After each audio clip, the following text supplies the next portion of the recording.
والتحية والإكرام النبي المكي المدني الفتحي التهامي العبد المؤيد والرسول المسدد المصطفى الأمجد محمود الأحمد بالقاسم محمد وآله الطيبين الطاهرين المعصومين الميامين. أما بعد فقد قال الله تبارك وتعالى في كلامه المجيد وفرقانه الحميد وقوله الحق وهو أصدق الصادقين. بسم الله الرحمن الرحيم. وكل شيء أحصيناه في إمام مبين. صلوات پڑھیں. خالق کائنات سے دعا ہے پروردگار بانیان کو جزائے خیر عطا فرمائے. جناب قمر عباس، ظہیر عباس، عرفان حیدر، غضنفر عباس، ان کو اللہ اپنی حفظ و امان میں رکھے، ان کے رزق میں جان و مال میں برکت عطا فرمائے، اور ان کے لواحقین جو اس جہان فانی سے گزر گئے ہیں ان مومنین کو اللہ جنت الفردوس میں اعلیٰ مقام عطا فرمائے، اور ہم سب کے جو عزیز و اقربا اس جہان فانی سے گزر گئے ہیں پروردگار ان کے درجات بلند فرمائے. اس مجلس کو اللہ اپنی بارگاہ میں قبول فرمائے. اللہ ہمیں سیرت آل محمد پہ چلنے کی توفیق عطا فرمائے. پروردگار ہمارے زمانے کے امام کے ظہور میں تعجیل فرمائے. پروردگار بحق محمد و آل محمد ملک پاکستان کو امن اور سلامتی کا گہوارہ بنائے. تمام شیعان جہان کو اللہ اپنی حفظ و امان میں رکھے. اللہ ہمارے علماء و ذاکرین کی حفاظت فرمائے، اور اس ذکر کو اللہ دن دوگنی رات چوگنی ترقی عطا فرمائے. مومنین کرام، مجلس اعزا آپ سماعت فرما رہے ہیں، سارا دن مجلس سنیں گے. اس مجلس اعزا میں ہم کیا پیش کرتے ہیں؟ ایام محرم میں بھی آپ نے سنا، تمام ملک میں یہ ایک درس ہے، یہ ایک یونیورسٹی ہے سید الشہداء کی، جس میں ہم تعلیم حاصل کرتے ہیں، اور جس میں آ کے بیٹھنا آداب کے ساتھ، نفاست کے ساتھ، پاکیزگی کے ساتھ ایک بہترین مقام رکھتا ہے. یہ ممبر حسین، خوش نصیب ہیں وہ جو اس مجلس میں آتے ہیں اور اس پاکیزہ ذکر کو سنتے ہیں، کیونکہ ذکر علی آپ سنتے ہیں اور حضور فرماتے ہیں ذکر علی عبادہ، علی کا ذکر عبادت ہے. پھر فرماتے ہیں حب علی یاکل الذنوب کما نار تاکل الحطب. علی کے ذکر میں گناہ اس طرح ختم ہو جاتے ہیں جیسے آگ میں لکڑی ختم ہو جاتی. یہ اتنا پاکیزہ ذکر ہے کہ جس میں ہمارے گناہ بھی معاف ہوتے ہیں. ہم نے جنت لی تو اسی دروازے سے لی، انہوں نے کہیں سے لے کر نہیں دی. جنت ان کو اللہ نے عطا کی، اور اللہ نے بھی انہیں عطیہ نہیں بلکہ ان کی اجرت میں دی. انہوں نے کام ایسے کیے، انہوں نے عظمتیں ایسی دکھلائیں، انہوں نے دین کے لیے قربانیاں ایسی دیں کہ نہیں کوئی دے سکتا. ہمارے معصوم 14 ہیں، ہمارے امام 12 ہیں. آج دنیا ان کی مخالفت میں امڈ آئی ہے. ہم دیکھتے ہیں ایک سیلاب آیا ہوا ہے، لیکن ذکر حسین سب پہ حاوی ہے. ایک چائنیز سکالر نے کیا کہا؟ چائنیز سکالر کہتا ہے کہ میں دیکھتا ہوں کہ شیعہ قوم سب سے سپر ہے، سب سے بلند ہے. کہتے کیوں بلند ہے؟ وہ کہتے ان کے پاس 2 پر ہیں، ایک پر سبز ہے، ایک پر سرخ ہے. جو سبز پر ہے وہ ظہور تک پہنچتا ہے، اور جو سرخ پر ہے وہ کربلا سے شروع ہوتا ہے۔ اس میں سیرتیں بھی ہیں، اس میں عمل بھی ہے، اس میں نجات بھی ہے، اس میں سب کچھ ہے۔ یہ شہادت کو بھی گلے لگا لیتے ہیں، اتنا پاکیزہ ہے حسین۔ ہم آل محمد کی ولایت میں ہیں۔ ولایت کہیں سے لینے نہیں جانی، ولایت ان کے گھر کی ہے۔ کسی نے پوچھا تھا ہندوستان کے ایک بڑے ولی سے، اس سے پوچھا آپ کی اور علی کی ولایت میں فرق کیا ہے؟ کہا آپ بھی ولی ہیں، علی بھی ولی ہے، ان میں فرق کیا ہے؟ تو انہوں نے کہا خواجہ غریب نواز کی بات کر رہا ہوں۔ انہوں نے کہا سن، تو ذمہ دار ہے یا تو محنت کر کے لیتا ہے؟ اس نے کہا جی میں محنت کر کے گندم لیتا ہوں، ذمہ دار کے اپنے گھر کی ہوتی ہے۔ تو انہوں نے کہا ذمہ دار مالک اپنے گھر کی کھاتا ہے، ہم ان سے مانگ کے لیتے ہیں۔ ولایت علی کے گھر کی ہے، ہم نے ان سے مانگ کے لی ہے۔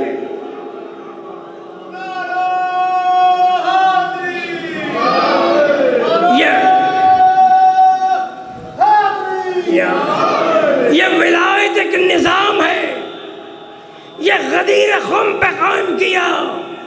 جب غدیر خم پہ حضور نے علی کا بازو پکڑ کے کہا من کنت مولا ہو فہذا علی مولا، جس کا میں مولا ہوں اس کا یہ علی مولا ہے۔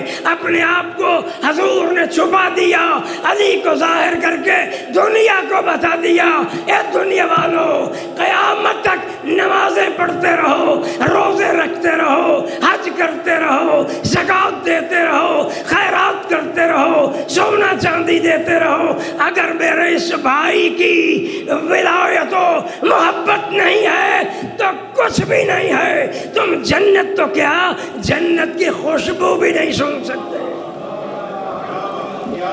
جنت کی خوشبو بھی نہیں آئے گی۔ یہ معجزہ ہے آل محمد کی عظمت کا کہ جہاں امام بارگاہ ہے، جہاں مسجد ہے، ساتھ ہی امام بارگاہ ہے۔ یہ درس حسین کا کام دیتا ہے، وہ مقصد حسین کا کام دیتی ہے۔ مسجد میں مقصد پورا ہوتا ہے، یا حسین کا درس پورا ہوتا ہے، یا آل محمد کا درس ہوتا ہے۔ یہ درس و تدریس دنیا نے کہاں سے سیکھی؟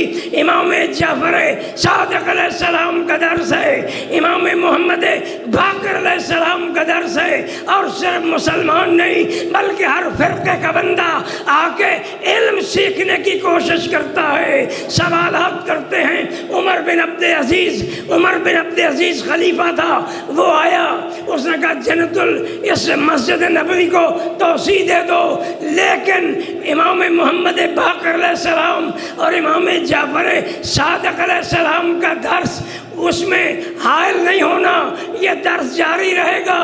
اور مسجد نبوی کو توسیع دی گئی۔ وہ دورہ کرتے ہوئے امام کی خدمت میں پہنچا، دیکھا تو امام درس دے رہے تھے، ایک چھوٹا سا بچہ موجود تھا۔ وہ کون؟ وہ تو جانتا ہی نہیں کہ یہ کون ہے۔ اس نے کہا ابن رسول اللہ، یہ بچہ بھی پڑھتا ہے؟ امام نے کہا ہاں، یہ بھی اس درس میں علم حاصل کر رہا ہے۔ حالانکہ امام اسے کیا بتاتے کہ یہ تو علم لدنی کا وارث ہے۔ وہ امام جعفر صادق علیہ السلام تھے، کہتا میں اس بچے سے سوال کروں؟ اس نے کہا، امام نے کہا کرو۔ اس نے کہا یہ بچہ نماز کو جانتا ہوگا، روزے کو جانتا ہوگا، حج کے اعمال جانتا ہوگا، سوال ہی ایسا کروں جو اس بچے کو نہ آئے؟ اس نے کہا بھئی بیٹے یہ بتاؤ ثواب کسے کہتے ہیں؟ امام نے فرمایا وہ ستاروں کا ایک جھنڈ ہے۔ حیران رہ گیا۔ یہ ائمہ طاہرین کا درس، یہ علی کے ان خطبوں کا نتیجہ ہے، یہ سید الساجدین کی صحیفہ کاملہ کا نتیجہ ہے کہ آج ایسی ایسی مجلس مومن بپا کرتے ہیں جیسے آ کے ملائک سنتے ہیں.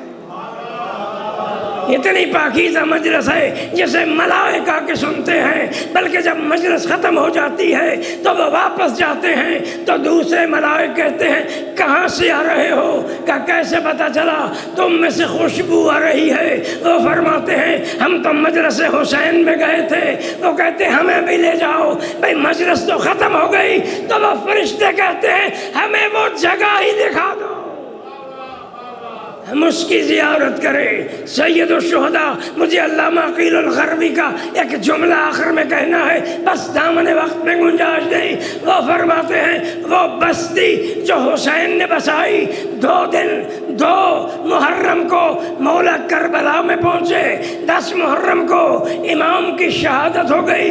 8 دن کے لیے جو بستی بسائی گئی آج مرجع خلائق ہے. میں اور تو نہیں، ملائکہ آتے ہیں زیارت کے لیے، انبیاء آتے ہیں زیارت کے لیے.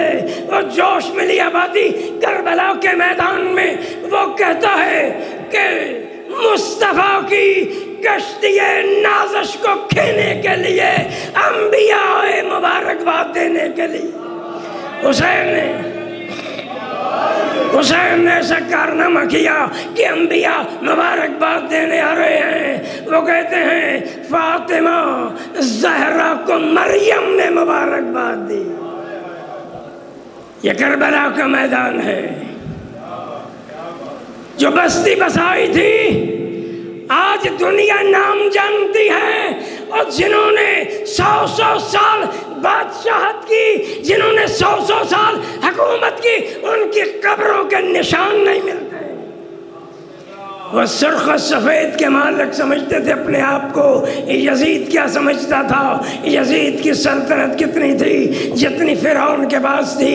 سارا سعودی عرب، سارا عمان، سارا مصر، سارا شام، ایران تک، ہندوستان تک جس کی سرحدیں ٹکرا رہی تھیں. مگر ایک حسین نے کیا کیا؟ حسین نے کہا لاؤ یو بھائیو، مثلی مثلک، مجھ جیسا تجھ جیسے کی بیعت نہیں کر سکتا. امام نے انکار بیعت کیا. بس معجزہ کیا ہے؟ حسین نے انکار بیعت کیا. پھر ہمارے کتنے امام گزرے؟ 11 امام 12ویں غائب ہیں. پھر کسی میں جرت نہ ہوئی کہ ان سے کوئی بیعت طلب کرے. ایسا جواب حسین نے دیا. پھر جرت نہ ہوئی. آؤ عزاداران سید الشہداء، آپ غم منانے آئے ہیں. یہ چہلم کے ایام ہیں. کہتے ہیں جب دمشق میں قافلہ آ کے رکا، پہلے تو علماء ذاکرین سے آپ سنتے ہیں 15 اذانیں بی بی نے بازار میں سنی.